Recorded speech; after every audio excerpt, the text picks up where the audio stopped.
Hello, snowflakes. It's me, Queen Elsa. I'm here to celebrate Read Across America Week with your school, Indiana Gateway Digital Academy, by reading a short story about a dear friend of mine, Cinderella, in a story called Opening Night. It was opening night at the Royal Theatre, and Princess Cinderella was excited to see the show. As the curtain went up, the star stepped onto the stage. Cinderella smiled. She knew the performer. It was Corinne, a singer she had met long before becoming a princess.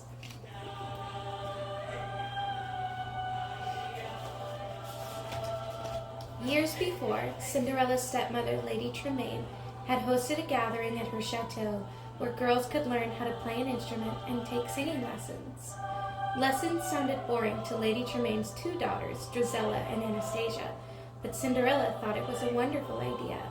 "I'd love to come," she said. Lady Tremaine narrowed her eyes. "Why, Cinderella, do you really have that much free time?" "Well, I just meant you have far too many chores to do," Cinderella's stepmother continued. The next day, lessons began. Cinderella slipped away from her chores to peek in. One girl, standing off to the side, caught her attention. She had the sweetest voice Cinderella had ever heard. Her name was Corinne. Anastasia and Drizella were immediately jealous of Corinne's talent.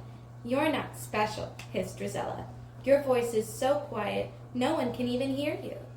"Which is a good thing since you sound like a goose," mocked Anastasia.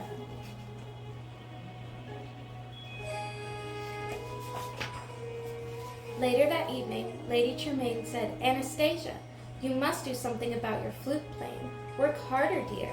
"It's not my fault," replied Anastasia.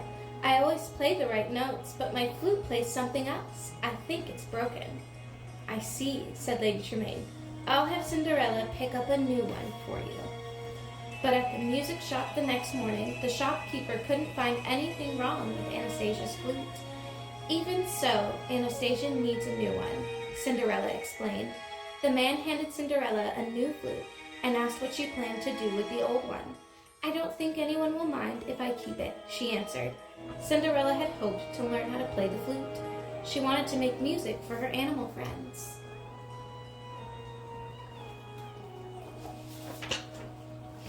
On her way home, Cinderella saw Corinne.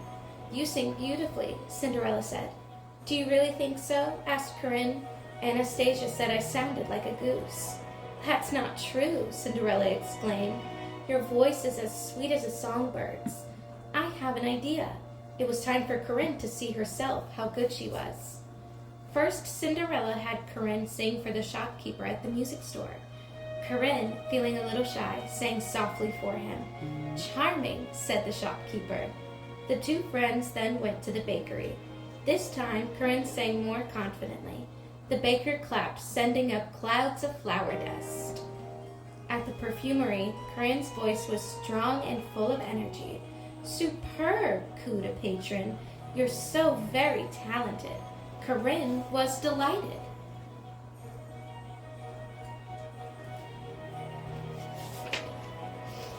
At the next lesson, Lady Tremaine announced that Madame Lavoie, a famous opera singer, would be coming the next day. She'd be selecting one student to study with her. It was the chance of a lifetime. "I'll be right by your side for the audition," Cinderella told Corinne. "Just be yourself. Remember, your voice is as sweet as a songbird's."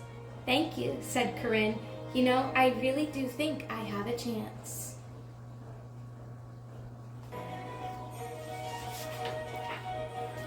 That night, as Cinderella was practicing the flute, her stepsisters and Lady Tremaine barged into her room. "That's my flute," shouted Anastasia. "Give it back." "You have no talent," Drizella scoffed.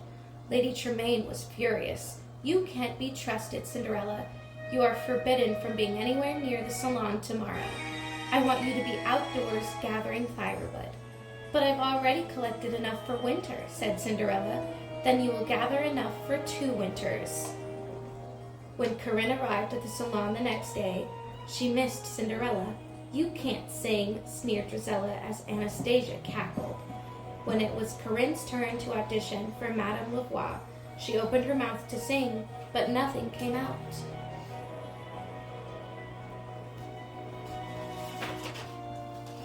In the meantime, Cinderella's friends had been working with her since dawn to collect firewood. As soon as they finished, Cinderella ran inside, hoping to be in time for the audition. She arrived just as Drizella and Anastasia were warbling their way through an off-key duet. It was quite dreadful.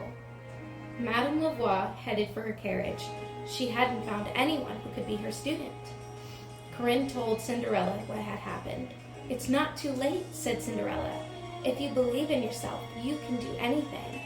Corinne gave Cinderella a hug. "I think I'm ready to sing now." Cinderella called out to the opera star, "Madame Lavoie, if you please, Corinne would like to sing for you."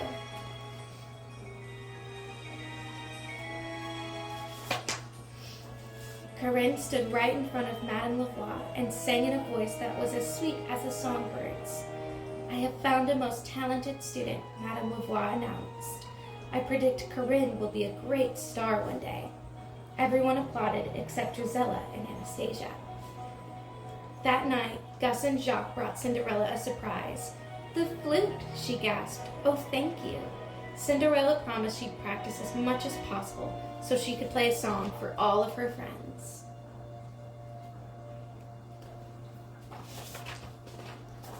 Back at the theater, Princess Cinderella hugged Corinne after the show. "Your voice is as sweet as ever," she said. "You had the whole audience under your spell."